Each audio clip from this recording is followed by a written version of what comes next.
Assalamualaikum warahmatullahi wabarakatuh. Bismillahirrahmanirrahim. Rabbi shrah li sadri wa yassir li amri wahlul 'uqdatam min lisani yafqahu qawli. Allahumma shalli wa sallim wa barik ala sayyidina Maulana Muhammadin wa ala alihi wa sahbihi asmin nama ba'du. Yang kita hormati bersama, juga saya hormati Ibu Menteri Keuangan, Ibu Hajah Sri Mulyani Indrawati, Bapak Wakil Menteri Keuangan, Bapak Suhaisil Nazara, Bapak Sekjen Menteri Keuangan, Bapak Sekjen Menteri Keuangan, Bapak Heru Pambudi, dan seluruh pejabat dan pegawai lingkungan di Kemenku yang saya hormati, semua teman-teman di DKM Kemenku maupun di seluruh Indonesia yang ikuti ngaji ini yang saya hormati. Saya sudah percayalah bahwa bangsa ini bangsa yang optimis. Tadi Ibu Menteri bilang hasbunallah ni'mal wakil, bahwa pada akhirnya kita akan kembali kepada kekuatan Allah Subhanahu wa taala. Sebelum kita cerita Isra Mi'raj dan inspirasi dari Isra Mi'raj, saya akan memberi analogi ya. Analogi ini akan menolong secara ilmu tauhid, ilmu mengesahkan Allah Subhanahu wa taala. Dan ini menjadi pokok ya dalam pengajaran tauhid. Ini mohon maaf kalau terpaksa saya ngaji model dulu lah, model pesantren ya. Tapi tanpa ngurangi rasa hormat, tanpa ngurangi rasa empati, rasa takdim saya. Teman-teman yang saya hormati semua, karena di sini banyak santri-santri muda. Hubungan kita dengan Allah Subhanahu wa taala yang serba kuasa, yang maha kuasa, yang serba bisa. Tadi dikatakan Bu Menteri bisa apa saja kun fayakun, kalau Allah sudah mentitahkan pasti terjadi. Itu kira-kira seperti ini. Saya ini bawa cincin dari besi mungkin atau dari apa itu? Ya besi lah atau perak. Yang jelas tidak emas ini karena saya cowok. Yang jelas tidak emas. Saya bawa kertas. Kalau Anda saya tanya, kertas ini sama cincin kuat mana? Pasti akan menjawab kuat cincin, karena materinya dari besi. Jawaban itu benar, tapi harus ditambahkan secara materi itu kuat cincin ketimbang kertas. Tapi Anda salah, harusnya menjawab ya terserah Gus Bahak, karena yang megang itu Gus Bahak. Karena bisa saja saya punya rencana menghancurkan cincin ini, sementara saya punya rencana mengabadikan kertas ini. Kira-kira gitu hubungan manusia dengan Allah Subhanahu wa taala. Jadi hal yang kita kira abadi karena materinya kuat, ternyata Allah punya rencana menghancurkan. Sementara yang kita kira lemah atau rentan atau apalah, ternyata Allah punya rencana mengabadikan. Di sini kemudian istilahnya orang-orang tasawuf, wa tafwidil umur ila mudabbiriha. Kita sebagai manusia menyerahkan urusan pada pengaturnya, pada yang punya. Bukan wilayah kita mengatakan cincin ini lebih kuat ketimbang atau lebih abadi ketimbang kertas. Karena saya punya rencana menghancurkan cincin, tapi ingin mengabadikan apa? Kertas. Sehingga tentang pandemi, tentang tragedi sosial, tentang apa saja, kita tidak pernah tahu rencana Allah itu mana yang lebih awet. Jangan-jangan kita takut pandemi, saya berkali-kali ngaji, mati kita kecelakaan. Jangan-jangan takut kecelakaan, mati kita karena ngelindur, tiru kebablasan, nggak bangun.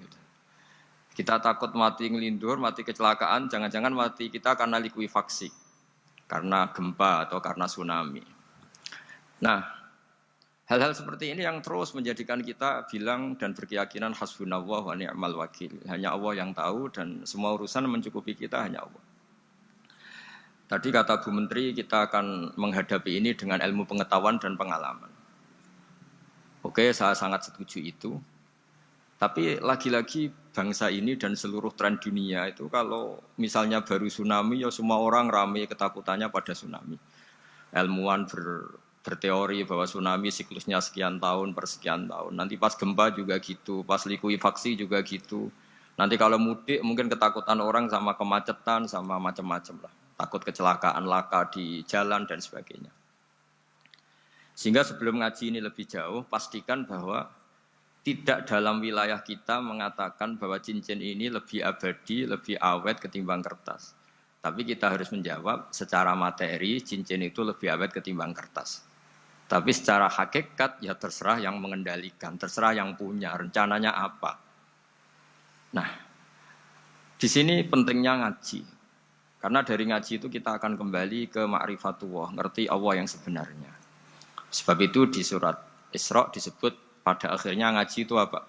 Subhanalladzi asra bi 'abdihi lailam minal masjidil haram ilal masjidil aqsa alladzi barakna haulahu. Tujuan akhirnya linuriyahu min ayatina. Bahwa Mi'raj itu hanya bagian kecil yang dingertikan kita betapa dahsyatnya kekuasaan Allah Subhanahu wa taala. Betapa tidak terbatasnya kemampuan dan kebisaan dan kudrahnya Allah Subhanahu wa taala. Makanya masih dikatakan min ayatina, itu masih sebagian kecil dari ayat-ayatku kata Allah. Lalu dalam surat Kahfi diterangkan, ketika orang kagum dengan Ashabul Kahfi yang bisa hidup tidur dalam keadaan hidup 309 tahun atau Masehinya 300 tahun, kalau Hijriahnya 309 tahun. Itu mungkin kalau kita ilmuwan, ahli baksil ya, atau ahli apalah, itu mungkin lebih kagum tentang nyamuk. Saya berkali-kali bilang, andaikan kita sepakar-pakarnya, terus disuruh bikin nyamuk itu, nggak usah bikin nyata hidup, bikin patungnya saja. Nyamuk itu sekecil itu, kemudian punya jantung, jantungnya punya urat, uratnya punya kuman, kumannya juga punya urat. Bayangkan saja sudah tidak bisa. Sehingga ketika orang tak kagum sama Ashabul Kahfi, kata Allah, am hasibta anna ashabal kahfi warraqimi kanu min ayatina ajaba. Apa kamu kagum tentang Ashabul Kahfi dan batu-batu yang dipahat di situ? Bukankah dalam kekuasaan kami ada yang selalu menakjubkan? Artinya, andaikan kita ilmuwan tentang embriologi, tentang hewan, tentang kuman, mungkin cerita tentang nyamuk itu lebih dahsyat ketimbang tidurnya Ashabul Kahfi yang 309 tahun. Karena kemampuan Allah menciptakan nyamuk yang kecil, sangat kecil, super kecil. Kemudian kecil itu ya punya jantung tentu lebih kecil lagi. Belum uratnya jantung itu. Belum nyamuk juga di dalamnya menyimpan calon-calon keturunannya. Kayak apa kecilnya lagi. Nah, di sini Allah mengingatkan kita, innallaha la yastahi ayyadriba mathalam ma ba'udatan fama fawqaha. Allah tidak pernah malu jika dalam menunjukkan kekuasaannya Allah memberi contoh seekor nyamuk. Karena nyamuk ini andaikan kita, tadi saya ulang lagi, andaikan kita ilmuwan yang nekuni itu, strukturnya bisa melihat, bisa nyari pasangan hidupnya, dan bisa hamil, bisa melahirkan, atau bisa menelur dan sebagainya, maka kita akan kagum sekagum-kagumnya betapa kita di depan kekuasaan Allah Subhanahu wa taala tidak siapa-siapa, dan akhirnya kita ikrar seikrar-ikrarnya asyhadu alla ilaha illallah, bahwa tidak ada kekuasaan selain kekuasaan Allah Subhanahu wa taala.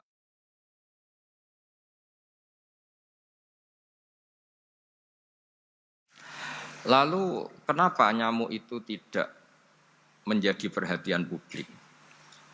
Ternyata kita dibodohkan oleh kepentingan kita sendiri. Karena dari awal kita menganggap nyamuk itu problem, penyakit. Ya sudah, bawaan kita mungkin cari obat supaya bisa membunuh nyamuk itu.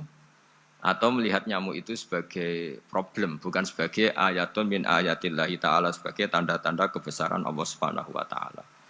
Sehingga akhirnya manusia itu butuh yang namanya mukjizat dahsyat yang mudah dilihat, mudah dirasakan.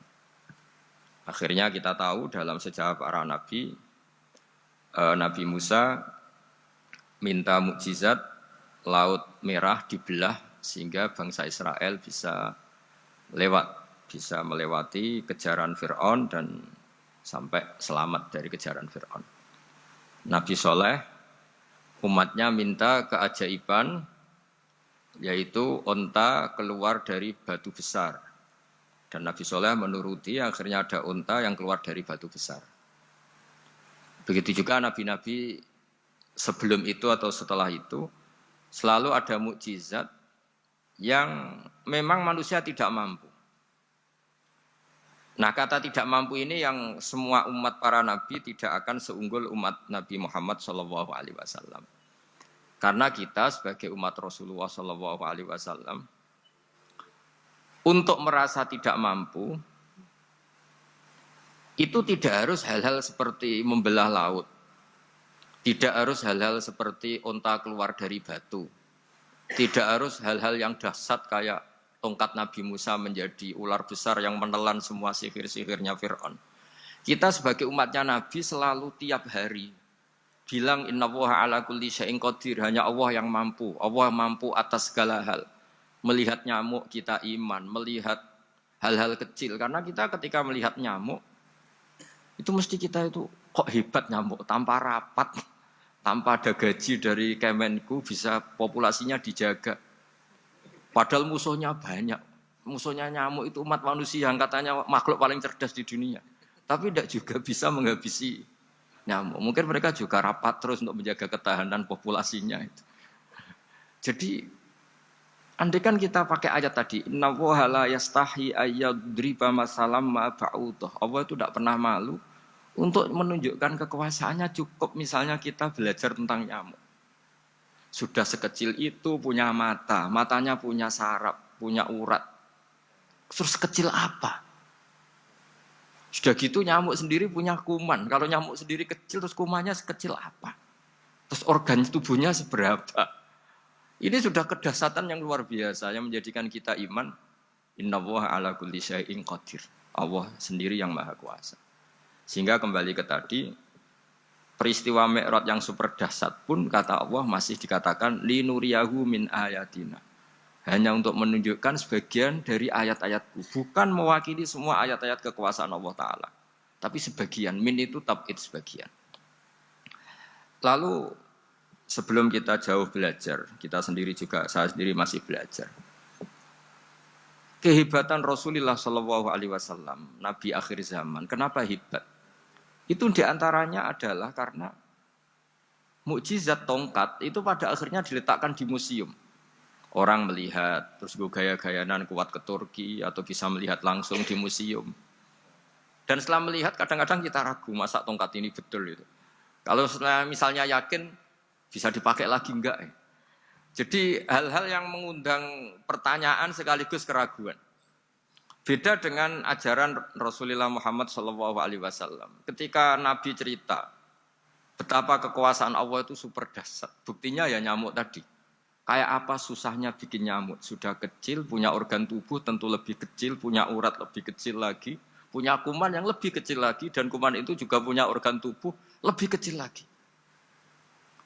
Itu mbok kamu tidak usah ke Turki, kamu hidup di kampung, di pedalaman, sudah menyaksikan anallaha ala kulli syai'in qadir, bahwa Allah itu maha kuasa.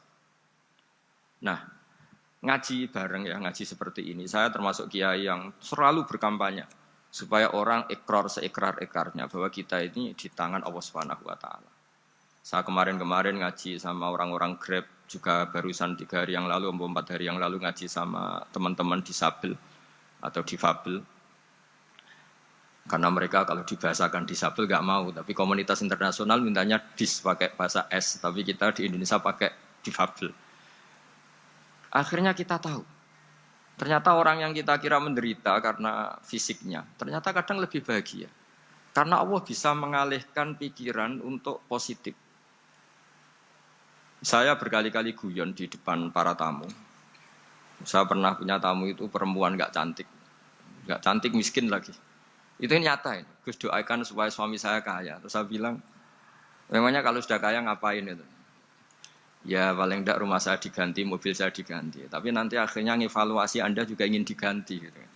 Karena setelah rumahnya mewah, pakai mobil mewah, pasti yang dievaluasi bukan rumah dan mobil, tapi Anda. Kok nggak pas ya wajah gini di rumah saya? Gitu. Kok nggak pas wajah gini kok di mobil mewah?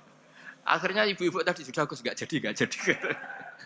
Jadi mungkin barokahnya pandemi itu nanti Ibu Menteri itu jadi kelihatan hebat karena ada pandemi kok Indonesia bertahan itu.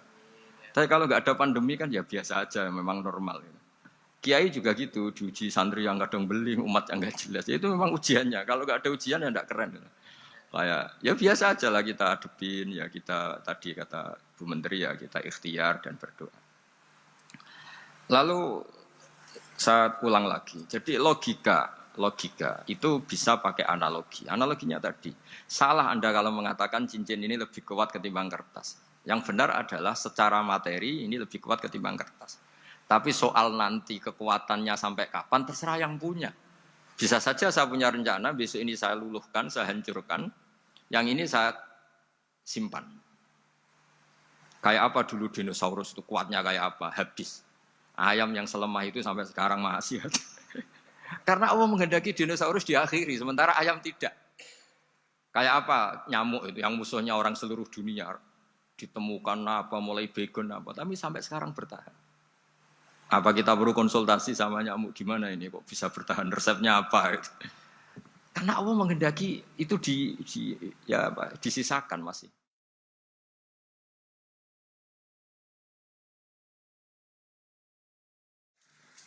Nah, kemudian kenapa ada peristiwa Isra Mi'raj?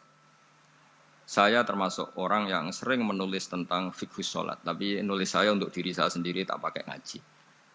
Tidak saya bukukan, memang saya sengaja karena ribet biasanya penerbit itu. Terus bicara royalti apa, kita kan mulai kecil dilatih ikhlas, jadi kalau komersial itu jadi bingung.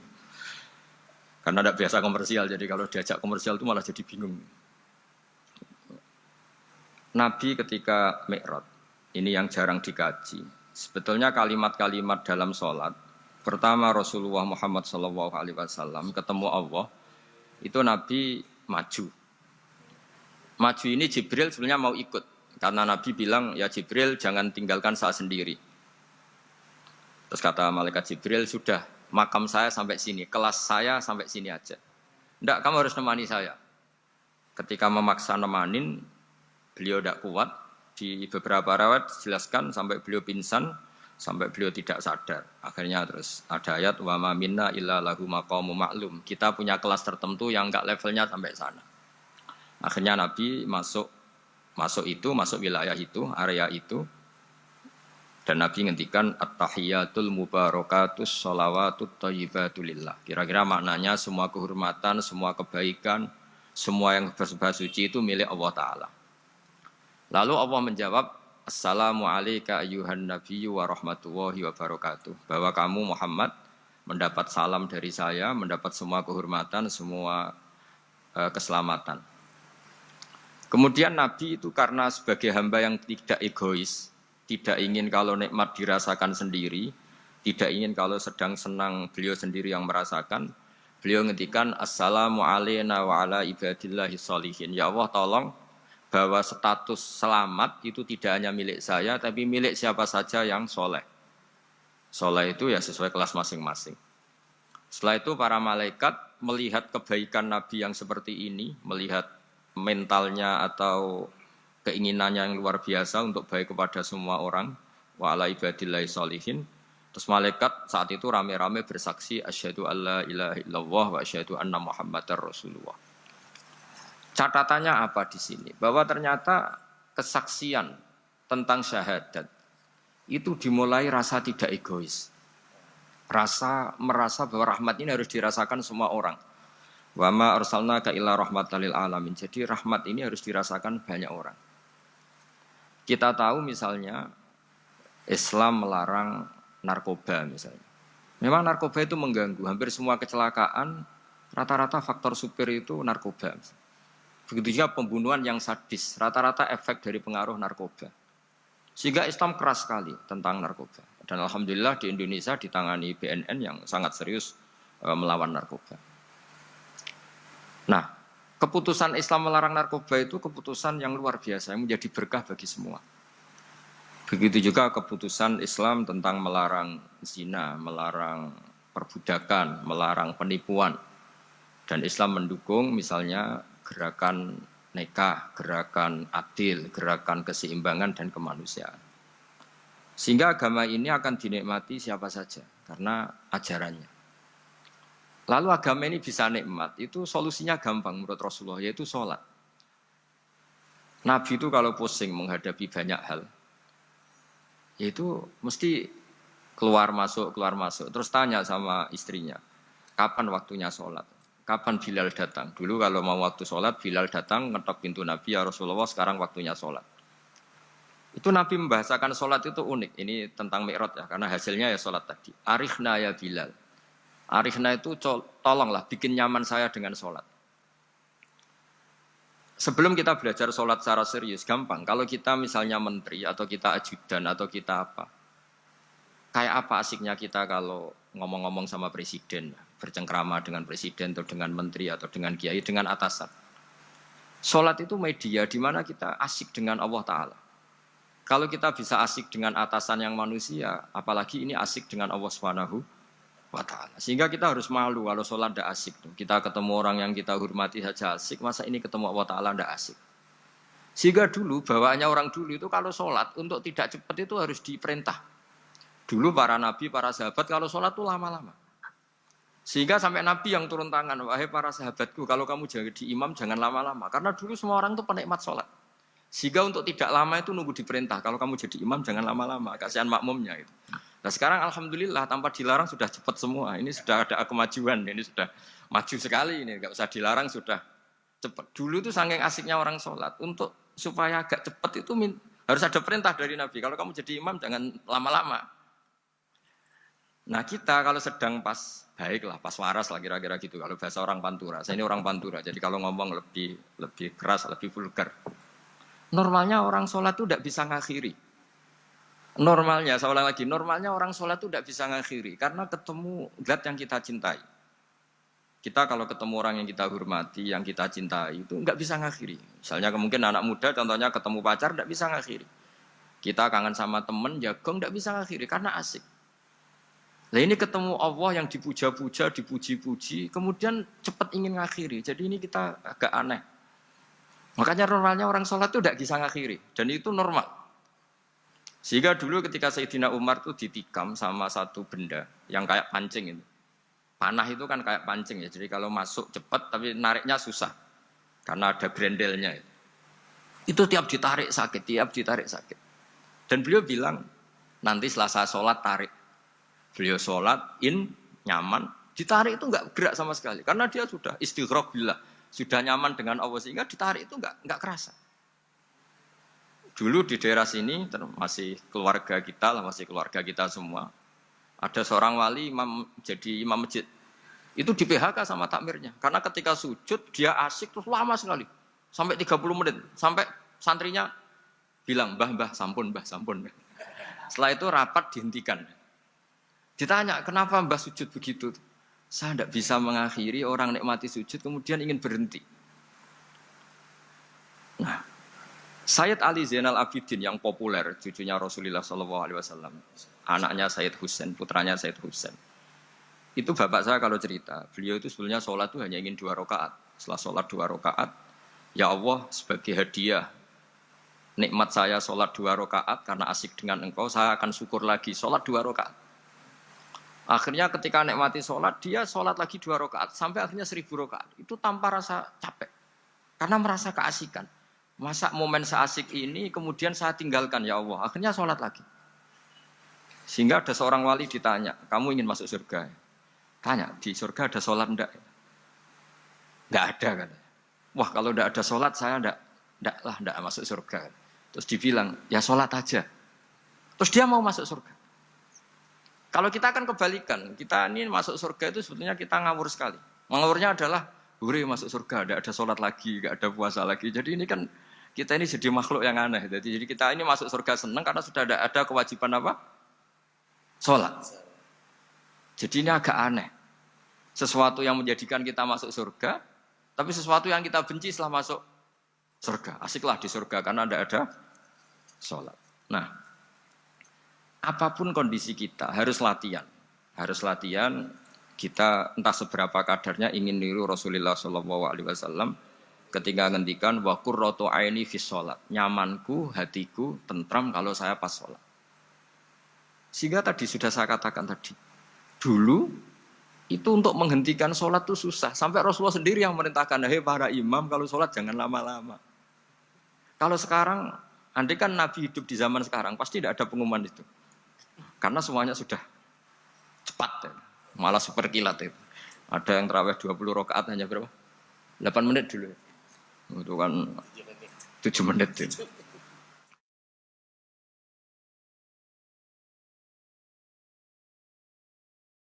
Nah kalau sampean tanya saya, kenapa sholat begitu asik? Yaitu tadi kita diajari analogi. Analogi itu ya kias. Jika kita bisa asik ngomong sama orang yang kita cintai, bisa orang tua, bisa anak, bisa cucu, itu rasanya mengakhiri itu nggak bisa.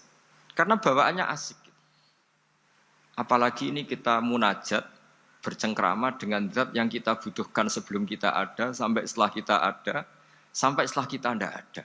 Kita semua akan hasbunallah wa ni'mal wakil. Sehingga dulu bawaannya orang dulu itu, saya cerita sedikit. Ada orang mau meninggal, namanya Umar bin Abdul Aziz. Itu Khomisul Khulafa, orang yang terkenal adil. Ketika mau meninggal, senangnya bukan main. Ditanya, kenapa engkau senang? Memangnya kalau saya mati mau kemana? Ketika saya hidup dengan segala nikmat itu ya karena Allah Ta'ala. Saya nanti mati ke zat yang sama. Dikelola oleh zat yang sama, yaitu Ar-Rahman Rahim. Dulu saya disayangi Allah, paling selamati juga disayangi Allah. Karena yang jadi Tuhan selamati, Tuhan yang sama ketika di dunia, yaitu Rahman Rahim. Cerita legenda yang lebih dasar dari itu, masyhur itu Jalaluddin Ar-Rumi. Ketika dia mau meninggal, semua muridnya nangis, beliau marah. Kenapa kamu menangis? Ya karena guru mau meninggal. Kamu itu ngawur sekali. Saya ini sudah lama menunggu hari seperti ini, bisa ketemu zat yang saya cintai, malah kamu menangis. Ayo kamu nari sebagai pesta kematian saya. Tapi ini nggak bisa ditiru ya, karena kalau kita niru, nggak usah dilarang juga nggak bisa niru kayak kita. Cuma saya maklumatkan jangan ditiru, meskipun nggak usah dilarang juga nggak akan bisa niru. Sehingga orang-orang dulu itu bawaan kalau mau kabundut itu ya asik. Rasulullah Shallallahu Alaihi Wasallam ketika mau wafat, intakola ila rofiqil a'la, itu ditanya sama istri-istrinya. Lalu engkau mau kemana? Terus kata Nabi, sebelum sekian hari, beliau setiap khutbah ngendikan, ini ada hamba yang disuruh milih Allah antara di dunia dan bertemu Allah. Kalau kamu jadi hamba itu milih mana? Di dunia yang penuh problem ini, apa milih ketemu Allah yang Rahman Rahim? Yang hubungannya dengan kamu itu ngasih dan ngasih. Kamu tidak mungkin kan hubungan dengan Allah memberi, kamu bisa apa? Kita hubungan dengan Allah pasti hanya mendapat. Dikasih nyawa, dikasih oksigen, dikasih bumi tidak bayar, dikasih air juga tidak bayar. PDAM dikelola siapapun bayar, oksigen di rumah sakit bayar. Hubungan kita dengan Allah tidak pernah bayar oksigen, tidak pernah bayar sewa bumi. Punya kolam renang laut seluas itu ya tidak pernah bayar. Udah gitu kolam renangnya menghasilkan ikan. Kalau kita kan semuanya utang jasa sama Allah. Dan reputasi Allah itu dengan kita hanya memberi, tidak pernah meminta. Akhirnya hubungan-hubungan inilah yang menjadikan terus. Semua sahabat jawab, ya kalau kita jadi hamba itu pasti milih Allah lah. Jadi Nabi itu saking pinternya orang, supaya orang siap dengan keberangkatan beliau itu dibikin satu taksis, satu apa ya, kalau orang Jawa bilang itu dikai persemon, dikai mukaddimah. Supaya orang-orang itu siap kalau Nabi ngendikan. Kalau kamu seorang hamba disuruh ketemu Allah sama hidup di dunia yang fana ini milih mana? Ya milih ketemu Allah. Ketika akhirnya Rasulullah wafat, ternyata orang itu adalah Rasulullah. Ya akhirnya sahabat bilang, ya iyalah masa dengan kita sama Allah milih ketemu kita, pasti milih ketemu Allah. Nah, sholat itu mi'rajul mukmin. Sholat itu adalah cara seperti itu. Kita manja dengan Allah meskipun dengan segala problem ketika itidal kita tetap memaklumatkan Rabbana lakal hamdu mil'us samawati wa mil'ul ardi wa mil'u ma syi'ta min syai'in ba'du. Engkau zat yang selalu layak dipuji di langit maupun di bumi. Dan langit bumi ini karena terbatas masih ditambahi wa mil'u ma syi'ta min syai'in ba'du. Dan seluas apa saja engkau kehendaki. Apapun hebatnya langit bumi ini tetap terbatas, ada ruang dan waktu. Makanya ditambahi wa mil'u ma syi'ta min syai'in ba'du. Dan segala puji ini memenuhi semua yang engkau kehendaki. Saya berkali-kali bilang kalau hubungan dengan Allah nyaman, caranya gitu. Kalau kita sakit, bayar oksigen. Kalau kita butuh air, bayar PDAM. Allah itu tidak pernah nyuruh kita bayar. Apa saja hubungan dengan Allah. Nah, sholat itu maklumat bahwa kita apapun problemnya, alhamdulillah rabbil alamin. Kita maklumatkan terus bahwa kita bersyukur. Lalu kita Rabbana lakal hamdu. Makanya saya sering kalau disuruh Gus doain supaya pandemi cepat berlalu. Saya ini kan kalau kiai ya, kiai itu tidak apa ya. Saya pernah di Jogja pas gempa. Ya orang-orang ya susah. Saya ini caranya susah saja sampai tidak tahu karena bukan karena sombong ya, karena ya mau apa gitu. Memang nggak bisa apa-apa kan kita manusia. Jadi saya mohon sholat ini jadi media yang luar biasa. Jadi di antara makalah Imam Syafi'i paling terkenal itu fasihan idama kana fi dzikri rabbih wa fi ma siwahu kana fin nasi ajama.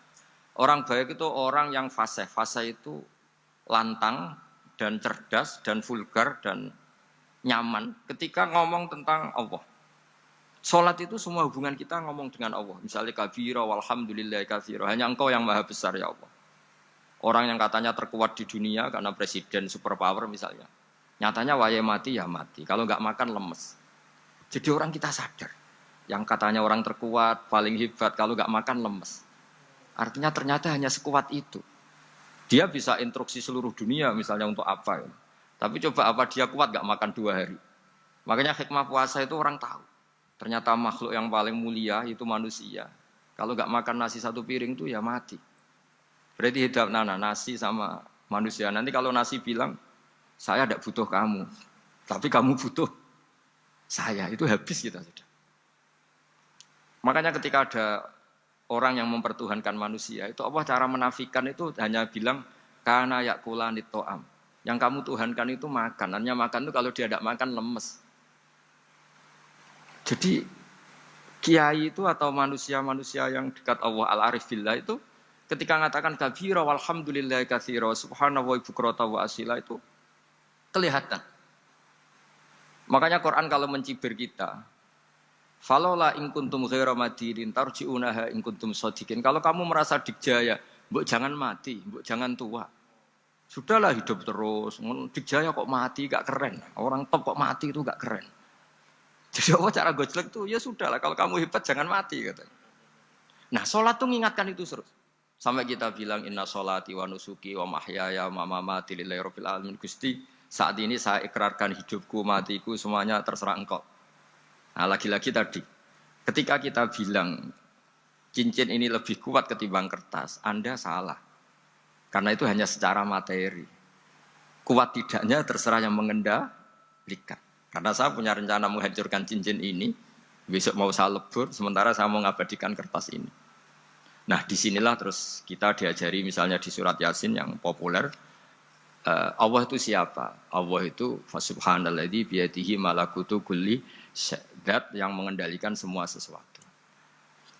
Makanya sholat itu menjadi penting. Saya sendiri termasuk orang yang jarang imami ya, saya selalu jadi makmum. Jadi andekan Mas Zakaria di sini saya juga makmum. Cuma keren saya kayaknya meskipun saya makmum. Karena saya kalau makmum itu bisa ingat Allah terus. Kalau imam itu enggak jaga image. Karena malu kan. Misalnya di masjid kementerian terus sholatnya kok cepet nanti dikira enggak ustadz betulan itu. Kalau mau lama ternyata banyak urusan jadi banyak berpikir gitu. Tapi alhamdulillah ini barokahnya ngaji terus apa ya? Ya hasilnya mi'raj itu ya sholat itu. Sholat ini spesial karena tadi saya bayangkan itu di surga gak ada sholat itu ya terus wopo itu gak asik kan.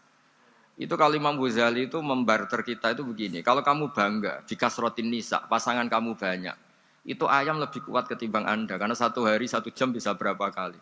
Kalau Anda bangga bisa makan itu kerbau itu makannya lebih banyak. Nah, kalau Anda bangga atas pengaruh itu tawon itu, ratu tawon itu pengaruhnya lebih besar ketimbang Anda. Dia diam di rumah tapi anak buahnya loyalnya kayak gitu. Artinya kalau manusia bangga itu apa? Ya dengan sholat tadi. Ini karena satu ibadah yang enggak tertandingi oleh makhluk yang lain. Apalagi dalam sholat itu ada semua gerakan yang mewakili semua ibadahnya malaikat. Malaikat itu ada yang ibadahnya berdiri terus. Ada yang rukuk terus, ada yang sujud terus. Dan sholat itu mewakili semua itu. Juga mewakili sosial karena setelah sholat kita bilang assalamualaikum warahmatullahi bahwa keselamatan ada di kanan dan kiri.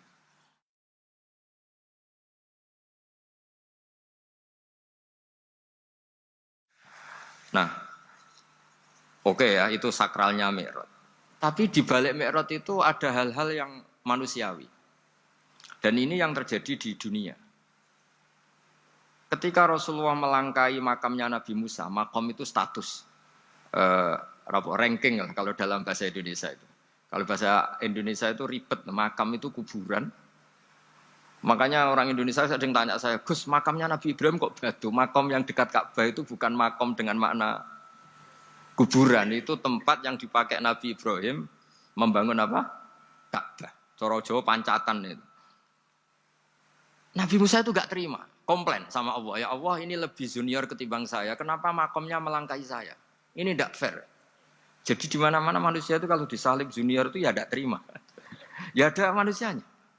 Terus ditanya sama malaikat Jibril, kenapa kamu gak terima? Ini orang Israel, kadung ngira saya ini nabi paling top. Ini kalau sampai konangan saya kalah sama Muhammad tuh malu saya kata. Jadi artinya ya ada sisi manusia. Itu ada kitabnya. Terus, ya tapi memang Nabi Muhammad lebih top ketimbang kamu. Memang dia nabi pilihan, Sayyidul Awalin wal Akhirin. Oke, kalau saya kalah dengan dia gak apa-apa. Tapi umatnya jangan ya. Maksudnya umatnya bangsa Israel harus lebih top ketimbang kita. Makanya orang Israel sampai sekarang begitu itu ya memang ada sanatnya, nggak mau kalah. Karena usulnya Nabi Musa memang nggak boleh kalah. Terus kata Allah, ya tidak bisa. Memang yang paling top tetap umatnya Muhammad, bukan umat kamu. Tetap kamu kalah. Sehingga setelah kalah dan menang itu kita terus tidak tahu. Misalnya begini ya, penemu komputer atau penemu mobil sama yang beli mobil itu hebat mana? Kalau bicara keilmuan ya hebat penemunya. Tapi kalau bicara kapitalistik, udah bikinkan mobil yang mewah gini-gini. Nanti tanggal ini jadi ya. Hebat mana yang nyuruh sama yang disuruh? Kalau logikanya pakai gitu. Hebat mana yang nyuruh sama yang disuruh? Artinya, kamu milih jadi mana? Penemu mobil, hebat kan? Tapi terus sama orang kaya diminta, bikinkan ini, speknya seperti ini, selesai gini. Hebat mana? Nyuruh sama disuruh? Menyuruh. Tapi yang nyuruh tidak bisa bikin mobil, yang disuruh bisa. Pinter mana? Pinter yang disuruh. Tapi pertanyaannya, wong bisa nyuruh ngapain bikin sendiri? Pinter mana? Ini mohon maaf karena di sini banyak orang nggak jelas-jelas juga. Artinya terus subjektivitas manusia ini tetap ada gitu. Kalau bisa beli ngapain bikin gitu. Tapi kalau bisa bikin ngapain beli. Nah mungkin perdebatan di kementerian atau di yayasan atau di kampung-kampung atau di apa mesti begitu. Dan itu di Mi'raj juga digambarkan. Digambarkan bahwa antar nabi ini ya ada kompetisi. Wa fi dzalika falyatanafasil mutanafisun. Tapi bedanya nabi dengan kita itu satu. Nabi itu kalau keliru dengan tanda petik, Nabi itu kalau keliru itu jadi berkah. Itu bedanya kita. Kalau kita keliru kan keliru betul. Kalau Nabi itu tidak, kelirunya itu jadi berkah. Ini saya punya dua contoh kalau boleh dibahasakan ya, kekeliruan Nabi atau dengan tanda kutip kekeliruan Nabi. Tapi saya ulang lagi dengan tanda kutip. Nabi Musa itu ketika Nabi Muhammad ditanya, kenapa kamu dipanggil jauh-jauh? Disuruh sholat 50 rakaat. Nabi Ibrahim enggak komplain, karena beliau Nabi yang baik. Semua Nabi enggak komplain, kecuali Nabi Musa. Kata Nabi Musa, jangan Muhammad, kebanyakan itu. Bilang ke Allah supaya didiskon. Ya. Nabi kembali sama Allah, ya sudah tak kurangi 5. Turun lagi, masih berapa? 45. Masih kurang. Itu sampai 9 kali, akhirnya terkurangi berapa? 45 rakaat. Itu Nabi Musa masih bilang, udah minta lagi keringanan. Itu kalau diruti enggak jadi sholat kan, kalau satu lagi kan masih terus hilang itu kewajiban sholat. Nah, Nabi Musa sebetulnya itu bukan karena kasihan kita. Bukan, dia enggak empati dengan kita. Beliau enggak empati sama kita, tapi gara-gara Muhammad, umatku yang lebih kuat, lebih ganteng aja enggak mampu melakukan sholat 50 rakaat, apalagi umatmu. Dia memang orang Israel kan ganteng-ganteng, kuat-kuat, jadi dia pede. Umatku yang lebih keren, lebih ganteng saja gak kuat, apalagi umatmu. Jadi sebetulnya dia minta keringanan itu karena corong Jawa ngeprekno kita, menyepelekan kita bahwa makanya saya ingin memberitahu Nabi Musa kalau ada umatnya Rasulullah yang namanya Sayyid Ali Zainal Abidin yang satu hari sholat 1000 rakaat. Jadi nanti kalau ketemu Nabi Musa, ini 50 aja, ini kuatnya malah 1000. Nah akhirnya, tapi barokahnya Nabi Musa yang sentimen ini, sholat gak jadi 50 tapi 5. Itu bedanya Nabi sama kita. Ada contoh yang lebih ekstrim, kelirunya Nabi itu Nabi Yunus. Nabi Yunus, tapi keliru yang barokah, saya ulang lagi. Nabi Yunus itu memaklumatkan ke masyarakatnya, nanti itu kalau kamu tidak nurut sama saya ada adab. Anggap saja adab itu hari Kamis. Besok hari apa ini? Besok hari Kamis ya? Besok hari apa? Lupa hari itu. Rebu apa Kamis? Besok. Besok. Lupa hari. Kata Nabi Yunus, 3 hari lagi akan ada azab. Tapi kurang 2 hari, kurang sehari umatnya masih dalam kemungkaran, dalam kemaksiatan, masih hura-hura. Akhirnya Nabi Yunus bilang, sudah ini tinggal sehari itu mau ada azab. Tapi mereka tetap hura-hura. Akhirnya Nabi Yunus itu, coro Jawa itu minggat. Memang bahasa Arabnya abako. Abako itu pergi yang tidak pamit. Itu kalau kamu cari di kamus, abako itu maknanya itu minggat, pergi yang tidak pamit. Sama Allah dibahasakan abako. Wong ra bener kabeh, udahlah tak tinggalkan. Setelah ditinggalkan, Nabi Musa disalahkan sama Allah. Kamu itu Nabi tidak diperintah hijrah kok. Hijrah, syaratnya Nabi kan mengambil keputusan apa saja berdasar wahyu. Tapi tanpa ada perintah wahyu, dia tetap keluar dari kampungnya itu. Keluar sama Allah disalahkan, wong Nabi kok minggat. Akhirnya ketika dia di kapal, di perahu itu, dulu itu ada mitos, kalau ada perahu mau tenggelam pasti ada yang minggat, diundi.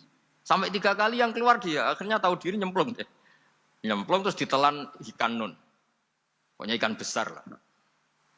Diberi sanksi sama Allah, karena dia Nabi kok melanggar, diberi sanksi ditelan ikan nun. Telan ikan nun karena beliau seorang Nabi, perutnya ikan itu jadi masjid, dia baca tasbih terus. Tapi barokahnya dia minggat tadi, asbaqo. Akhirnya 1 hari itu mau ada azab besar itu orang-orang nginceng rumahnya dia. Diinceng. Kalau betul ada azab, pasti orang ini lari. Masa ada azab dia di sini? Diinceng ternyata gak ada. Wah berarti benar ini ada azab. Buktinya dia gak ada. Katanya. Jadi unik.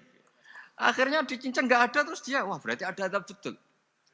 Hari itu masyarakatnya tobat semua karena ini ada azab betul. Buktinya Nabi Yunus sudah lari, berarti dia tidak ingin kena. Padahal dia lari itu karena mangkel punya umat yang nggak nurut tadi. Wah sudah, setelah sekian hari dia cari-cari kabar. Umatku itu kena azab nggak? Ternyata berita yang masuk dulu tidak ada medsos, tidak ada WA. Dulu itu nggak ada itu. Dengar kabar kalau umatnya tuh nggak kena azab karena 1 hari sebelum ada azab tobat semua. Terus dia nggak berani pulang. Karena ada hukum sosial di sana, kalau ada orang bohong hukumnya dibunuh. Berarti terus beliau berpikir, saya mesti dianggap bohong, katanya ada azab kok. Masyarakat saya baik-baik saja. Maksudnya setiap ketemu kaumnya dia lari karena takut dibunuh. Ternyata kaumnya sudah iman semua, mau ngejar dia dijadikan imam. Akhirnya, oh iya. Jadi itu bedanya Nabi sama ndak. Jadi Nabi itu kalau kelirunya itu barokah. Makanya kita tidak usah ikut keliru. Karena keliru kita ini pasti tidak barokah. Itu musibah itu. Jadi dulu ceritanya Anting juga gitu. Yang namanya istri 2 itu kan cemburu. Pertama Nabi Ibrahim punya istri namanya Sarah. Terus lama-lama karena belum punya anak, terus sama Sarah sendiri yang nyuruh supaya nikahi Hajar. Setelah punya anak cemburu. Terus kata Sarah, pokoknya saya nggak terima kalau kamu nggak ngelukai Hajar. Mulai dulu lelaki itu sudah pinter ngotak-ngatik. Kalau dilukai pipinya nanti tidak cantik. Apa ya, yang penting ngelukai tapi tetap cantik. Terus ada Anting itu. Anting itu dulu ceritanya itu dilukai tapi tambah cantik. Nabi Ibrahim akhirnya melukai. Seneng Sarah karena sudah dilukai. Ternyata barokahnya dilukai itu jadi Anting yang mempercantik perempuan. Padahal melukai istri itu kan tidak boleh. Tapi ini Nabi, ada saja cara yang dipilihkan Allah untuk, ya tadi, keliru saja barokah. Itu bedanya Nabi sama kita. Makanya disebut mimbabi hasanatil abrar sayyatul muqarrabin. Jadi Nabi itu sama seperti Nabi Adam. Nabi Adam itu dilarang Allah, nggak boleh makan khuldi. Akhirnya makan terus harus hidup di dunia terjadi dunia seperti ini. Tapi itu menjadikan harapan seluruh dunia bahwa Allah itu maha baik. Ketika ada yang diberi sanksi, tetap diminta tobat dan dianjurkan tobat. Dan Allah berjanji setiap yang tobat pasti diterima. Sehingga terus kita sampai sekarang nggak pernah putus asa karena sudah diberi contoh bahwa bapak kita yang pernah salah dijanjikan tobat dan Allah pasti menerima tobat itu.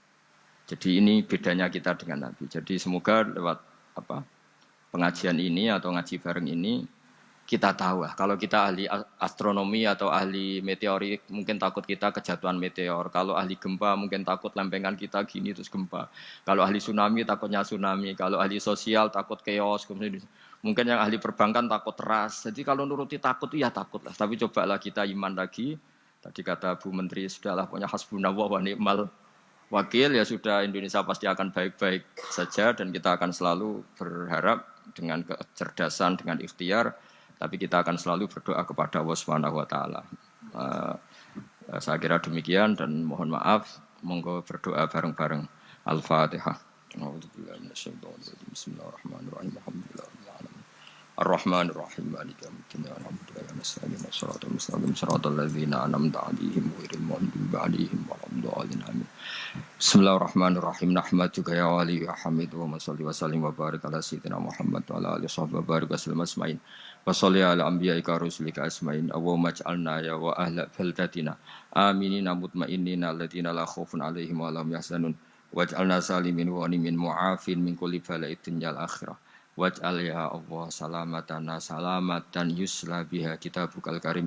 Wa salamatan ya Allah nazkuruka katsiran fi sholatina wa siyamina ya Allah. Wa taj'alana ya Allah mimman ya'buduka wa mimman yarjuka wa mimman yakhafuk. Allahumma ya ij'al hadhil baldah baldatan thayyibatan mubarakah baldatun thayyibatu warqun ghafur. Bi haqqi tatabi alaika wa na'maika ya Allah. Wa nahnu nasku ilaika ya Allah du'fana ya Allah wa qillata hilatina fa adrikna ya Allah daiman wa fi kulli hal bi alaika wa na'maika hatta nakuna ya wa salimin mu'afin min kulli bala'id dunyal akhirah. Rabbana atina fid dunya hasanah fil akhirati hasanah wa qina adzabannar. Sallallahu ala sayyidina Muhammad sallallahu alaihi wa sallam. Subhana rabbika rabbil izzati amma yasifun wa salamun alal mursalin.